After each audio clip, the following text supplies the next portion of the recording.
students, welcome to Education Point. So today our video is about verify law of conservation of energy in case of a freely falling body. Very important question regarding IP. So let us go to this question. So we can neither create nor destroy energy, only we can transform one form of energy to another form. Okay, we can neither create nor destroy energy, only we can transform one form of energy to another form. Okay, next one, second point is total energy of an isolated system is always constant. I will tell about this point in the further coming cases. So let us consider our case 1. So what is the question?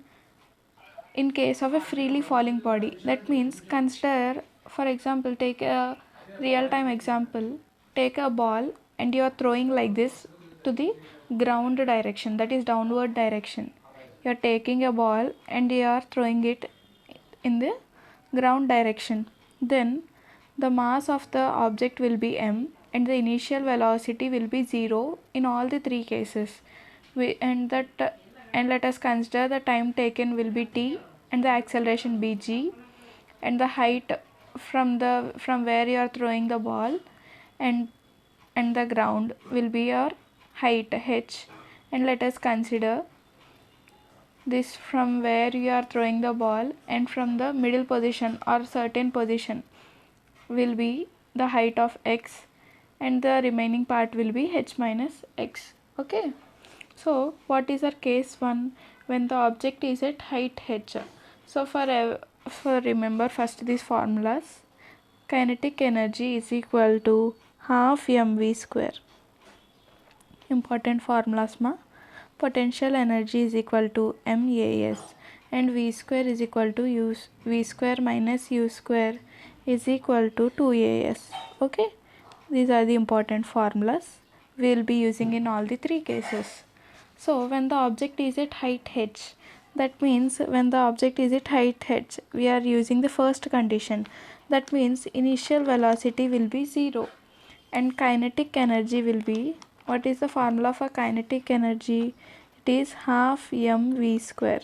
So half mv square, that means half, we will be considering m as m only, and v square, velocity will be 0.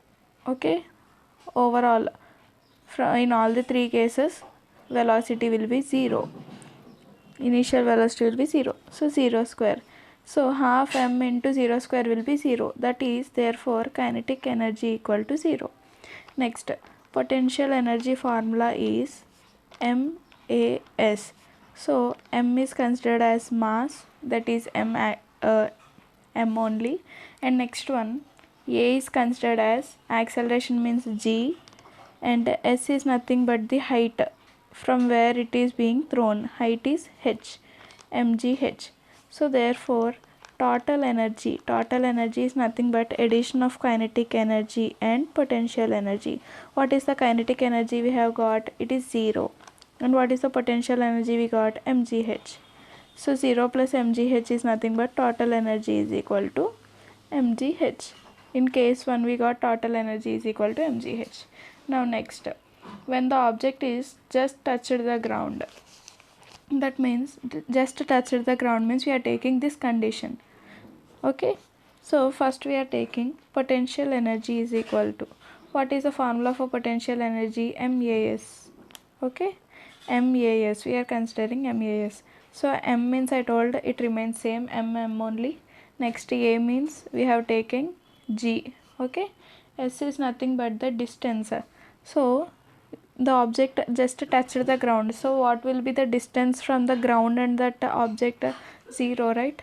So we are taking as 0, that implies potential energy equal to 0. Next one, kinetic energy formula is half mv square, right?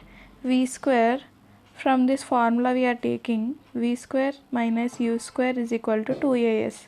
I already told overall u will be 0 for all the three cases, right? V square is equal to 2a means I have told we need to take g, right? Acceleration means this one, so g, and s is nothing but the height. from where it is thrown, from where the object is thrown. From here it is thrown. What will be the height? Height will be h, right? So we are taking h. So v square you have got, how much you got? mgh, okay? Sorry, 2gh you got, okay? Now we are considering half m into v square, we have got 2gh. So this 2 gets cancelled. That implies kinetic energy is equal to mgh. Now total energy is equals to kinetic energy plus potential energy. That implies total energy is equal to kinetic energy is mgh plus potential energy is 0. So what will be our total energy? It is mgh, okay? In case 2 also we have got total energy is equal to mgh. Next we will be considering case 3. That means any position from except the top position and the last position, we can take any position. See, from except the top position and last position, you can take wherever the point, like here you can take, here you can take, but I'm considering as the middle one, okay? So for that, potential energy is equal to MAS, right? So M is considered as M only, and A is considered as G, and S we are taking from, right? What is the distance from the ground we are taking for this? What is the distance from the ground? It is h minus x. H minus x. So multiply it mgh minus mgx. We have got this as potential energy. Now we are considering the kinetic energy. Kinetic energy formula is half m v square. So again we are taking the formula v square minus u square is equal to 2as, right? I have already told u square will always be 0, and 2a means I have told g, and for this s we have already taken as h minus x. Now whatever the left one is x1, right? So we are taking x. So v square is equal to 2gx.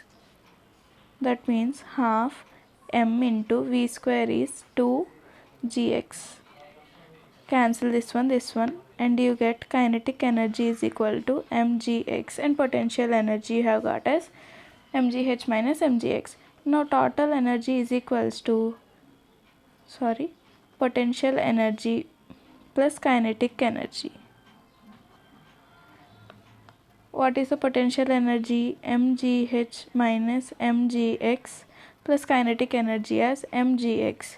So we will be cancelling this 2, and total energy you have got as mgh. Okay, we have done all the 3 cases. Now see this. I have already told this, right? Total energy of an isolated system is always constant, I have told. That means the total energy of an isolated system, we have taken an isolated system, this is called an isolated system, is always constant. That is, in first case we have got mgh, in second case we have got mgh, and in third case also we have got mgh. That means what? Total energy of an isolated system is always constant, okay? Then you need to write, therefore total energy remains same in all 3 cases. And you can write, therefore law of conservation of energy is verified in case of a freely falling body. Okay, thanks for watching.